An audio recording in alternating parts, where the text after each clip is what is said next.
और एक और तर्क आपको देते हैं आपके मोटिवेशनल स्पीकर्स, बड़ा ख़ास तर्क है उनका। उनका तर्क है जी, you should earn huge money anyways because it is easier to cry inside a BMW as compare to crying on a broken old motorcycle. मतलब अगर आप एक पुरानी मोटरसाइकिल पे बैठ के रो रहे हैं, जीवन में दुख तो है, ये तो उन्होंने मान ही लिया है कि जीवन का मतलब ही दुख है, क्योंकि सोल्यूशन नहीं है ना उनके पास कि जीवन से अलविदा लेते वक्त सुखी कैसे नज़र आया जा सकता है, जीवन से अलविदा लेते वक्त खुश कैसे रहा जा सकता है। ये उनके पास राज नहीं है, ये चाबी नहीं है उनके पास। तो वो आपको ये बताएंगे कि किसी भी सूरत में आपको पैसे तो देखो बहुत बनाने ही चाहिए, क्योंकि एक मोटरसाइकिल पे रोएंगे उससे अच्छा आप BMW में या फरारी में रोना ज़्यादा आसान है। बात भी ठीक है, बात ठीक लगती है हमें कि AC चला के, लाइट म्यूज़िक चला के, BMW टॉप मॉडल फरारी में बैठ के रोना ज़्यादा अच्छा लगेगा। और वो इसको आपके अहंकार से भी जोड़ते हैं। कैसे कि BMW में रोऊंगा तो कोई देखेगा नहीं मुझे, मेरी बेइज्जती नहीं होगी। मोटरसाइकिल पे रोऊंगा तो जग हंसेगा, जग हंसाई भी होगी, रोना भी आ रहा है, दुख तो पहले ही था, जग हंसाई और हो गई। तो वो इससे जोड़ देते हैं आपको। ये नहीं बताएंगे आपको कि BMW हासिल करने की चूहा दौड़ में, BMW हासिल करने के लिए जो आप अपने परम बेशकीमती, परम अनमोल समय को चुकाएंगे। आप समय की तो आहुति देंगे ना, जब आपको BMW लेनी होगी तो मेहनत करेंगे, पूरा फोकस उसकी तरफ रखना पड़ेगा, आपको एक रास्ता लेना पड़ेगा, आप उस मेहनत करनी पड़ेगी, उसको क्या बोलते हैं, खुद लहूलुहान होना पड़ता है कई बार। तो जैसे हमारे एक उस्ताद थे सिंगिंग वाले, वो गाना सिखाते थे और कहते थे कि आजकल के सिंगर ना मुझे पसंद नहीं है, क्योंकि वो लहूलुहान होके गाते हैं स्टेज पे, बड़े अजीब अजीब लहूलुहान हो जाते हैं गाते गाते। तो वो ऐसे ही आप BMW तक पहुंचते पहुंचते लहूलुहान तो होंगे ना, अपने आप को, अपने समय की आहुति तो चढ़ाएंगे ना। और अगर आपको BMW की डिलीवरी मिलने से एक दिन पहले रिजॉर्ट से जाने का फतवा आ गया, फिर आपने जो समय BMW तक दौड़ने में लगाया वो भी बेकार, और BMW तो बेकार हो ही गई क्योंकि उसकी सुबह डिलीवरी थी और आप ले नहीं पाए। तो समझदारी और सहज समझ और कॉमन सेंस किस में है? BMW के साथ साथ रिजॉर्ट की चेकआउट को याद रखने में है, या रिजॉर्ट के, पृथ्वी नामक रिजॉर्ट के चेकआउट को भूलकर सिर्फ BMW पे फोकस कीजिए, या अपनी किसी जॉब प्रमोशन पे फोकस कीजिए। ये सिर्फ BMW वालों की बात नहीं है, ये उनकी भी बात है जो जॉब्स कर रहे हैं और प्रमोशंस की तैयारियां कर रहे हैं, इंक्रीमेंट्स की तैयारियां कर रहे हैं। वैसे तो बहुत बड़ा सबक हमें, पूरी मनुष्यता को, पृथ्वी देवी के जो मुंह बोले भाई हैं कोरोना, जिनको उन्होंने अपनी रक्षा के लिए बुलाया है, पृथ्वी देवी ने कातर स्वर में अपने भाई को फ़ोन किया और कहा, हे भ्राता, हे मेरे मुंह बोले धर्म भाई, कृपया कोरोना देव यहाँ पधारिए। ये इंसान मेरी छाती पे चढ़े हुए हैं, ये इंसान मुझे जीने नहीं दे रहे हैं, इन्होंने मुझे घोंट दिया है। अब हमारे मामा जी अगर अपनी बहन का अच्छा कर रहे हैं, अपनी बहन को फल अच्छा अच्छा फ़ायदा पहुंचा रहे हैं, तो हमें वो बुरे नहीं लगते ना। हमने कंस मामा देखे हैं, हमने शकुनी मामा देखे हैं, अब हम कोरोना मामा देख रहे हैं। देखना बनता है। असल में कोरोना को बुलाने के जिम्मेदार हम हैं। हम पृथ्वी को इतना दुखी ना करते। हम संसार में, चाइना जब नंबर 1 पॉपुलेशन वाला मुल्क बन रहा था, उसको रोकते। बहुत सारी वजह है, खैर इसमें मैं नहीं जाऊंगा। पृथ्वी के रिजॉर्ट से आपको काफ़ी हद तक कोरोना जागृति दे चुका है। इस स्टे को लेकर बहुत सारे मैंने सुना है मित्रों को, जिनको कभी मौत की राह ना देखूं कि बिन आए ना रहे, तुमको चाहूं कि ना आओ तो बुलाए ना बने। इश्क पर जोर नहीं, मैं यहाँ इश्क की जगह मौत बोलना चाहूँगा। मौत पर जोर नहीं है ये वो आतिश गालिब कि लगाए ना लगे और बुझाए ना बने। ये अपनी मर्जी से होता है। तो पृथ्वी के रिजॉर्ट पे रहने वालों को जो छूट उन्होंने उठाई हुई थी, जो आफत उठाई हुई थी, उसका काफ़ी इलाज तो कोरोना ने कर दिया है काफ़ी हद तक। तो बाकी ये आपको मैं फिर कहूँगा, पॉजिटिव थॉट्स को मैनिफेस्ट करने से मैं बुरा नहीं मानता हूँ।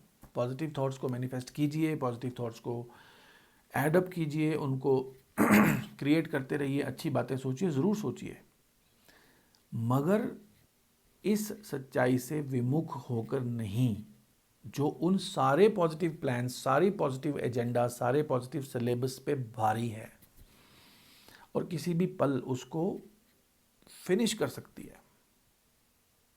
एक स्वाइप में आपके तमाम प्लान, योजनाएं, आपके सारी पॉजिटिविटी, मोटिवेशनल स्पीकरों के बड़े बड़े उपदेश एक पल में समाप्त कर सकती है, एक पल में। तब क्या कीजिएगा? तो इस बात पे गौर कीजिए, अपने मोटिवेशनल स्पीकर को कॉल कीजिए, उनसे पूछिए, जो लोग आपको पॉजिटिविटी सिखा रहे हैं, पॉजिटिव रहिए, पॉजिटिव रहिए, ये टोटका कीजिए, वो कीजिए, आप स्वस्थ हो जाएंगे, आपको गाड़ी मिल जाएगी, मकान मिल जाएगा, नौकरी अच्छी हो जाएगी, अच्छी शादी हो जाएगी, आपके बच्चे सुंदर पैदा होंगे, बच्चे सुशील होंगे। एक ज्योतिषी महाराज तो आजकल टीवी पे बच्चे के जन्म से पहले उसकी कुंडली दे रहे हैं आपको, कि अगर आप ये उपाय कर लोगे तो ये कुंडली वाला बालक आपके घर में आ जाएगा। और ना मालूम क्या क्या, मतलब वो वैरायटी आप भी जानते हैं कि संसार में किस तरह के लोग, सब महत्वाकांक्षा के मरीज़ हैं, जो आपको अपनी बातों में लगाकर, मैंने यहीं से अपनी बात शुरू की थी कि अगर आपको पता चले कि ये लोग आपको सम्मोहित कर रहे हैं और अपना घर भर रहे हैं, और यहाँ तक फिर भी ठीक है, आपको सम्मोहित करके अपना घर भरना फिर भी माना जा सकता है, लेकिन आपका बड़ा से बड़ा नुकसान कर रहे हों, आप उस नुकसान को याद रखना। इतना ही मेरा निवेदन है। जो आपको ज़िंदगी में करना है वो आपकी चॉइस है, जो मर्जी कीजिए। इस परम सच्चाई, इस रिजॉर्ट से चेकआउट का जो फतवा है, इसको याद रखिएगा। मौत से किसकी रिश्तेदारी है, आज हमारी कल तुम्हारी बारी है।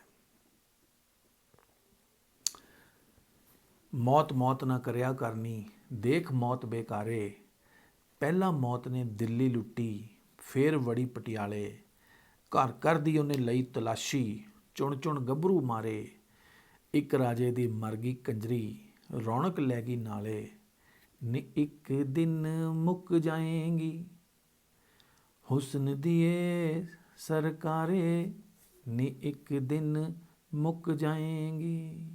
याद रखिएगा, आपके मोटिवेशनल स्पीकर आपको पागल ना बना रहे हों।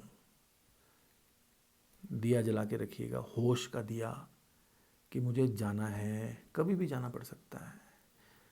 कोई सूत्र नहीं, कोई फॉर्मूला नहीं, कोई दवाई नहीं, कोई उपाय नहीं कि जाने की संभावना जो हर पल है, हर दिन है, उसको आप ज़ीरो कर सकें। अगर ज़ीरो कर सकते हैं तो आपका स्वागत है। मैं आपसे बात करना चाहूँगा, मुझे ज़रूर बताइएगा ऐसा कोई तरीका, ऐसी कोई पॉजिटिव थॉट्स की मैनिफेस्टेशन जो संभावनाओं से ज़्यादा प्रबल संभावना को ज़ीरो कर सके कि मुझे कभी भी जाने का आदेश आ सकता है।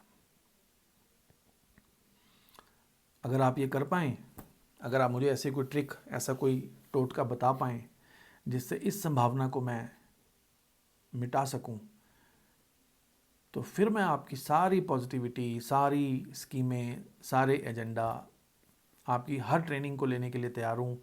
हर उस मोटिवेशनल स्पीकर को नमस्कार करूँगा जो आपको पॉजिटिविटी, अचीवमेंट्स, मटेरियल अचीवमेंट्स सिखा रहा है। धन्यवाद। आप समय निकालते हैं मित्रों, आपके सजेशंस मेरे काम आते हैं, और बहुत मित्रों ने मुझे कमेंट्स किए हैं। व्हाट्सएप नंबर देने का लाभ ये हुआ कि व्हाट्सएप पे कुछ मित्रों ने अपने ऑडियो भी रिकॉर्ड करके भेजे हैं, मैं उनका धन्यवाद करूँगा। और जो उन्होंने ऑडियो में कहा है मैं उसका जवाब भी उनको जल्दी ही ऑडियो में ही वापस रिकॉर्ड करके दे दूंगा या यूट्यूब पे भी बोल दूंगा। मैं इस भावना से, इस भाव से भरा हुआ हूँ कि आपका ये जो बड़ा नुकसान हो रहा है मोटिवेशन स्पीकर्स की बातों में आके, ये ना होने पाए। मेरी कुल कोशिश, मेरा कुल इरादा मेरा इतना ही है। मेरे शब्द तीखे और गलत हो सकते हैं, लेकिन मेरा इरादा नेक है, सिर्फ आपको जागृत रखने का, आपको याद दिलाते रहने का कि ये वाली कॉमन सेंस मत भूलिएगा कि रिजॉर्ट में आए हैं इनडेफिनेट टाइम के लिए। वो एक कंडीशन अप्लाइड है, जैसे होता है ना शर्तें लागू। वो एक ऐसी शर्त लागू है जो वो शर्त है, आपको बताने वाला आदमी नहीं मिल रहा है, आपको बता नहीं रहे हैं लोग कि वो शर्त बिल्कुल पक्की है, बिल्कुल कॉन्ट्रैक्ट का पार्ट है। जो आपको टिकट मिली है रिजॉर्ट में रहने की, यूनिवर्स के सबसे शानदार रिजॉर्ट में रहने की आपको जो टिकट मिली है, उसकी शर्त है ये, उसकी शर्त है, बिल्कुल साथ में शामिल है उसके शर्त कि किसी भी वक्त आपको वहाँ से उठाया जा सकता है, वहाँ से निकाल फेंका जा सकता है। बस इतना याद रखिएगा। बाकी बहुत धन्यवाद, आप लोग सुनते हैं। बहुत बहुत शुक्रिया, धन्यवाद।